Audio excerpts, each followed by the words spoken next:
স্বাগতম জানাই ষ্টুডিঅত মই সোম লৈ আহিছো এক ডাঙৰ খবৰ নলবাৰীত যি ভয়ংকৰ ঘটনা সংঘটিত হৈছিল তাৰ পাছতে এতিয়া নলবাৰীৰ সেই মৃদুমুদ্ৰাৰ ঘৰতে খুকাল পৰিবেশে বিৰাজ কৰিছে এতিয়া পৰিয়ালৰ লোকে হিয়া উজাৰি কান্দিছে এনেদৰে মৃদুমুদ্ৰাৰ মৃত্যুৰ খবৰ শুনি এতিয়া মৃদুমুদ্ৰাৰ পৰিয়ালৰ লোকৰ ঘৰৰ পৰা এতিয়া কান্দি কান্দি সকলো এতিয়া থাকিব নোৱাৰা হৈ পৰিছে এক অভাৱনীয় পৰিস্থিতিৰ সৃষ্টি হৈছে লৈ আহিছো সবিস্তাৰে এই খবৰ এক বিগ ব্ৰেকিং নিউজ এতিয়া মৃদুমুদ্ৰাৰ মৃত্যুৰ খবৰৰ পিছতে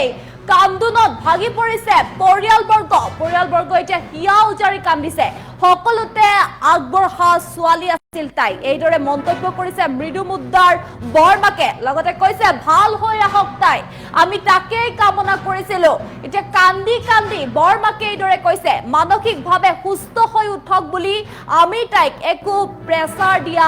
নাছিলো দ্বিতীয় অপাৰেশনৰ পিছতে মাত কথা নাইকিয়া হৈছিল মৃদুমুদ্ৰাৰ এক ভয়ংকৰ ঘটনা সংঘটিত হৈছিল এক প্ৰকাৰে লাভ জেহাদৰ ঘটনা বুলি ক'ব লাগিব কান্দি কান্দি মৃদুমুদ্ৰাক খুৱৰিলে বৰমাকে এতিয়া বৰমাকে কান্দি কান্দি মৃদুমুদ্ৰাক খুৱৰি এইদৰে কৈছে জিএমচিএইচত চিকিৎসাধীন অৱস্থাত মৃত্যুক সাৱটি ল'লে মৃদুমুদ্ৰাই আৰু 31 মেত ৰৌচালিৰ যি আক্ৰমণৰ বলি হৈছিল মৃদুমুদ্ৰা আৰু মাধুৰ্য বৰ্মন জানাইছো বিগ ব্ৰেকিং নিউজ প্ৰতিটো মুহূৰ্তত আমি আপডেট দিয়াৰ প্ৰয়াস কৰি আহিছো মৃদুমুদ্ৰাৰ হে যি কাহিনী সংঘটিত হৈছিল মৃদুমুদ্ৰাৰ মৃত্যুৰ খবৰৰ পিছতে এতিয়া কান্দোনত ভাগি পৰিছে পৰিয়ালবৰ্গ আৰু লগতে আত্মীয় এতিয়া কান্দোনত ভাগি পৰিছে কিয়নো সকলোতে আগবঢ়া ছোৱালী আছিল তাই ভাল হৈ আহক তাই আৰু লগতে আমি তাকেই কামনা কৰিছিলো এইদৰে মন্তব্য কৰিছে এতিয়া পৰিয়ালৰ লোকে মানসিকভাৱে সুস্থ হৈ উঠক বুলি আমি তাইক একো প্ৰেছাৰ দিয়া নাছিলো আৰু লগতে দ্বিতীয় অপাৰেশনৰ পিছতেই মাত কথা নাইকিয়া হৈছিল মৃদুমুদ্ৰাৰ কান্দি কান্দি মৃদুমুদ্ৰাক খুৱৰিলে বৰমাকে এতিয়া কান্দি কান্দি মৃদুমুদ্ৰা খুৱৰিছে বৰমাকে জিএমচিএইচত চিকিৎসাধীন অৱস্থাত মৃত্যুক সাৱটি ল'লে মৃদুমুদ্ৰাই আৰু 31 মেত ৰৌচালিৰ আক্ৰমণৰ বলি হৈছিল মৃদুমুদ্ৰা আৰু মাধুৰ্য বৰ্মন এক ভয়ংকৰ ঘটনা সংঘটিত হৈছিল এক প্ৰকাৰে লাভ জেহাদৰ ঘটনা বুলি ক'ব লাগিব ৰাজ্য জোকাৰি গৈছিলে সেই নলবাৰীৰ যি সেই ঘটনা আছিলে ৰাজ্য জোকাৰি গৈছিলে সেই ঘটনাই কিন্তু আজি সেই অপেক্ষাৰ অন্ত পৰিলে কিয়নো মৃদুমুদ্ৰাই এতিয়া মৃত্যুক আকোৱালি ল'বলগীয়া হ'ল মৃত্যু এতিয়া অনিবাৰ্য হৈ পৰিলে মৃদুমুদ্ৰাৰ বাবে আমি জনাই আছো প্ৰতিটো মুহূৰ্তত টাইমিটাৰ দৰ্শকক বিগ আপডেট দিয়াৰ প্ৰয়াস কৰি আহিছো এই মুহূৰ্তত মৃদুমুদ্ৰাৰ ঘৰৰ পৰা কিছু দৃশ্যাংশ আমালৈ আহিছে এতিয়া দেখিবলৈ পাইছে আৰক্ষী উপস্থিত হৈছে তাৰ পাছতে এতিয়া সমগ্ৰ অঞ্চলতে এতিয়া বিশেষকৈ মৃদুমুদ্ৰাৰ ঘৰতে শোকাকুল পৰিৱেশে বিৰাজ কৰিছে চাৰিওফালে কেৱল কান্দোনৰ ৰোল উঠা দেখিবলৈ পোৱা গৈছে কান্দি কান্দি এতিয়া আত্মীয়ই এক অভাৱনীয় পৰিৱেশৰ সৃষ্টি হৈ পৰিছে এক অবৰ্ণনীয় বুলিয়ে ক'ব লাগিব কিয়নো এনে ঘটনা সংঘটিত হৈছিলে যি ঘটনাৰ বাবে এতিয়া মৃদুমুদ্ৰাৰ মৃত্যু হৈছে আৰু তাৰ পাছত এতিয়া পৰিয়ালৰ লোকে হিয়া ধাকুৰি কান্দিছে কিয়নো এনেদৰে হেৰুৱাবলগীয়া হৈছে মৃদুমুদ্ৰাক আমি জনাইছো প্ৰতিটো মুহূৰ্তত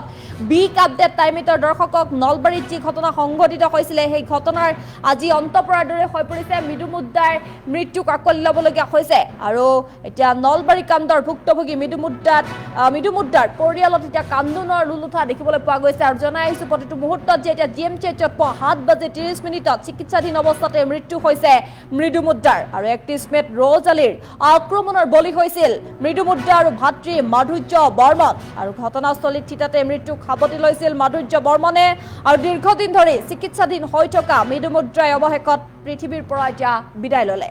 আৰু 31 মেত গংগাপুৰ কুমাৰী কটা চকত সংঘটিত হৈছিল এই ভয়ংকৰ ঘটনা আমি জনাই আছো বিগ ব্ৰেকিং নিউজ মৃদুমুদ্ৰাৰ এতিয়া মৃত্যুৰ খবৰৰ পিছতেই কান্দোনত ভাঙি পৰিছে পৰিয়ালবৰ্গই কান্দোনত ভাঙি পৰিছে হিয়া উজাৰি কান্দিছে কিয়নো সকলোতে আগবঢ়া ছোৱালী আছিল তাই ভাল হৈ আহক তাই আমি তাকেই কামনা কৰিছিলো আৰু মানসিকভাৱে সুস্থ হৈ উঠক বুলি আমি তাইক একো প্ৰেছাৰ দিয়া নাছিলো এইদৰে মন্তব্য কৰিছে মৃদুমুদ্ৰাৰ আত্মীয়ই অৰ্থাৎ বৰমাকে এনেদৰে মন্তব্য কৰিছে দ্বিতীয় অপাৰেশনৰ পিছত মাত কথা নাইকিয়া হৈছিল মৃদুমুদ্ৰাৰ আৰু কান্দি কান্দি এতিয়া মৃদুমুদ্ৰা খুৱৰিলে বৰমাকে জিএমচিএইচত চিকিৎসাধীন অৱস্থাতে মৃত্যুক সাৱটি ল'লে মৃদুমুদ্ৰাই আৰু 31 মেত ৰৌচালিৰ আক্ৰমণৰ বলি হৈছিল মৃদুমুদ্ৰা আৰু মাধুৰ্য বৰ্মন এক ভয়ংকৰ ঘটনা সংঘটিত হৈছিল যি ঘটনাই ৰাজ্য জোকাৰি গৈছিল আৰু আজি সেই ঘটনাৰ অন্ত পৰাৰ দৰে হৈ পৰিছে কিয়নো মৃদুমুদ্ৰাৰ এতিয়া মৃত্যুৰ অনিবাৰ্য হৈ পৰিছে আমি জনাইছো প্ৰতিটো মুহূৰ্তত বিগ আপডেট টাইমিটাৰ দৰ্শকক এক দুখবৰ কিয়নো দেখিবলৈ পাইছে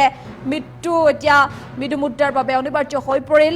কান্দোনত এতিয়া ভাঙি পৰিছে পৰিয়াল তথা আত্মীয় চৌদিশে এতিয়া হাহাকাৰ লাগিছে উত্তপ্ত পৰিস্থিতিৰ সৃষ্টি হৈছে মৃদুমুদ্ৰাৰ বাবে এতিয়া পৰিয়ালৰ লোকে অপেক্ষা কৰি আছে যেহেতুকে GMCHত চিকিৎসাধীন হৈ আছিলে আৰু চিকিৎসাধীন অৱস্থাতে মৃত্যুক সাৱটি ল'লে মৃদুমুদ্ৰাই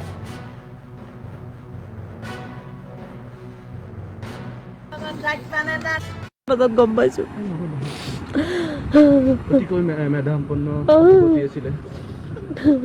চবতে তাই আগবঢ়া তাই আপোনাৰ কি হয় ভতিজা ছোৱালী হয় তাই মই বৰমা কওঁ কথা পাইছিলে মই পাইছো কিবা কৈছিল এইকেইদিনৰ ভিতৰত কিবা কৈছিল নাই নাই মই এইকেইদিন যোৱা নাই মই প্ৰথমতে গ'লো মাধুৰ্য বৰ্মন আৰু আমাৰ মৃদুমুদ্ৰা ডেকাৰ আজি এমাহ হ'ল এমাহ একদিন হ'ল আজি সিহঁতৰ মৃদুমুদ্ৰা ডেকাই মৃত্যু জীৱন সকে যুঁজি আছিলে যুঁজি থকাৰ পিছতো আজি মিনতিৰ ওচৰত হাৰ মানিলে এইটো অতি আমাৰ গাঁওবাসীৰ অতি দুখজনক কথা আৰু তেওঁ এজন মেধাৱী ছাত্ৰী আছিল গানেই হওক বা নাচেই হওক হেৰিতে হওক অংকৰ চিত্ৰ হেৰিতে হওক বহুত মেধাৱী ছাত্ৰ এজন আছিল আজি আমাৰ গাঁওবাসীৰ পৰা ধ্ৰুৱতাৰা নোহোৱা হ'ল এটা নহয় দুজনে ধ্ৰুৱতাৰা নোহোৱা হ'ল এটা হৈছে চামতাৰ পৰা মাধুৰ্য বৰ্মন তেওঁ বহুত মেধাৱী ছাত্ৰ আছিল আৰু ঘৰৰ একমাত্ৰ সন্তান আছিল মাধুৰ্য বৰ্মন নিৰ্দোষী চলি এটাক মাৰি পেলালে মেডিকেলত মই মেডিকেলত যাই আছিলোঁ মই মোটামুটি প্ৰথমবাৰ অপাৰেশ্যন কৰাতে মই যোৱা নাই ময়ে নিজে লৈ গৈছোঁ আপোনাৰ ভাঙাঘৰ মেডিকেলত প্ৰথমবাৰ ময়ে নিছোঁ এক্সিডেণ্ট হওঁতে ময়ে আছিলোঁ গাড়ীত ময়ে তুলি তালি লৈ গ'লোঁ আৰু তাইয়ে স্বীকাৰ কৰিছিলে ৰোজে মাৰা বুলি তেতিয়া মই গাড়ীতে আছিলোঁ ভিডিঅ' ৰেকৰ্ডিং কৰি এটা কৰিছিলোঁ আপোনালোকে পাইছেই কিজানি তাৰপিছত মই তাত থৈ আহি তাৰপিছত মৃতকৰ কাৰণে সি সৎকাৰ কৰিবৰ কাৰণে মই চামতাত গৈছিলোঁ তাক তাতে সৎকাৰ কৰি থৈ আহি এদিন ঘৰত থাকি নেক্সট দিনাখন আৰু গৈছিলোঁ মই গাড়ী ভাড়া কৰি আপোনাৰ মেডিকেলত তাত তেতিয়া অলপ সুস্থ আছিলে মানে মাতটো দি আছিলে আমি ভাবিছিলোঁ ভাল হ'ব আৰু নেক্সট বাৰ অপাৰেশ্যন হ'ল অপাৰেশ্যন হোৱাতেও তাইৰ মাত বোল ঠিকেই আছিলে তাৰপিছত নেক্সট বাৰ যেতিয়া অপাৰেশ্যন হৈছে তেতিয়া মই গৈছিলোঁ গৈ অপাৰেশ্যন কৰিব নিয়াত মই মোটামুটি তাইৰ লগত 20 মিনিটমান কথা পাতিছিলোঁ কেনেকুৱা কথা তেতিয়া পুৰা সুস্থ হৈ আছিলে তাই মোক কৈছিলে যন্ত্ৰণা এইখিনি মোক মালিচ কৰি দিয়ে তাইৰ ভৰি এখনত তাৰমানে একাং জ্ঞান হৈছিলে মানে তত নোহোৱা হৈছিলে তাৰমানে ইয়াৰ পৰা এইখিনি হাত তাই মালিচ কৰি দিলে ভাল পায় ঘটনাটোত সেইটো কোৱা নাই তাই কৈছিলে বোলে ৰজালি মোক মাৰিলে মই আৰু কোন কোন আছে ক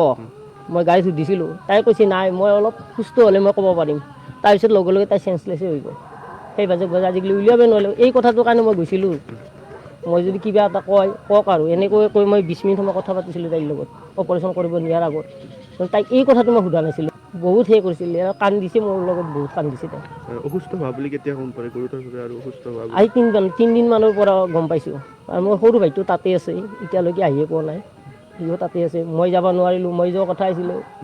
ঘৰ দুখন ঘৰ একেলগে এৰি যাব নোৱাৰোঁ য'ত মতা মানুহ নাই কোনো নাই অসম চৰকাৰক এইটোৱে কৈছোঁ যে আপোনাৰ মাধুৰ্য বৰ্মন আৰু মৃদুমুদ্ৰা ডেকাক এজনে হত্যা কৰা নাই কিন্তু অকল ৰজাৰীক মাৰিয়ে সান্তনা দিবলৈ নহ'ব মুখ্যমন্ত্ৰীক মই এইটো অনুৰোধ কৰি কৈছোঁ কিন্তু মই মুখ্যমন্ত্ৰী মহোদয়ক এইটোৱে কৈছোঁ তাৰ লগত আৰু যি 4জন জড়িত আছে এইটো ফাইনেল 4-5জন জড়িত আছে নাই এজন মানুহে এটা দিব নোৱাৰে তাৰ এই দমটো তাৰ নাই য'ত নেকি আমাৰ এইটো বিজি ৰাস্তা ব্যস্ত ৰাস্তা আপোনাৰ মিনিটত 50খন 60খনত গ'লে এতিয়া বাইক যায় এই ৰাস্তাত সেই কামটো সি অকলে কৰি অকলে পলাই যাব নোৱাৰে মাধুৰ্য বৰ্মন আৰু আমাৰ মৃদুমুদ্ৰা ডেকাৰ আজি এমাহ হ'ল এমাহ একদিন হ'ল আজি সিহঁতৰ মৃদুমুদ্ৰা ডেকাই মৃত্যু জীৱন সকে যুঁজি আছিলে